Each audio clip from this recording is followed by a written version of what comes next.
जय हिंद विद्यार्थी मित्रांनो, पोलीस भरती 2024-25मध्ये पोलीस भरतीची मैदानी चाचणी फेब्रुवारीत होणार. 15,631 पदांची पोलीस भरती होत असून त्यात जळगाव जिल्हा पोलीस दलासाठी 173 पदे आहेत. पोलीस भरतीसाठी राज्यभरातून एका पदासाठी तब्बल 106 उमेदवारांचे अर्ज प्राप्त झाले आहे. जिल्ह्यात बॅट्समनच्या 17 जागा आहेत. जळगावसह राज्यातील पोलीस भरतीची संपूर्ण प्रक्रिया स्थानिक स्वराज्य संस्थांच्या निवडणुका संपल्यावर म्हणजेच फेब्रुवारी महिन्यात सुरू होईल.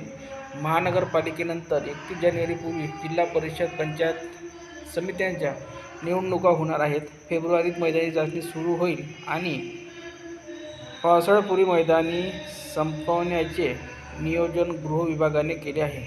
उमेदवारांच्या अर्जांची संख्या राज्यात 16,70,000 पर्यंत असल्याने मैदानी चाचणीसाठी अंदाजे 4 महिने लागणार आहेत. तसेच प्राप्त माहितीनुसार राज्यातील सर्व जिल्ह्यात पोलीस भरतीची लेखी परीक्षा एकाच वेळी होणार आहे. मैदानी पार पडल्यावर पुढील टप्प्यासाठी पात्र ठरलेल्या उमेदवारांची लेखी परीक्षा होईल.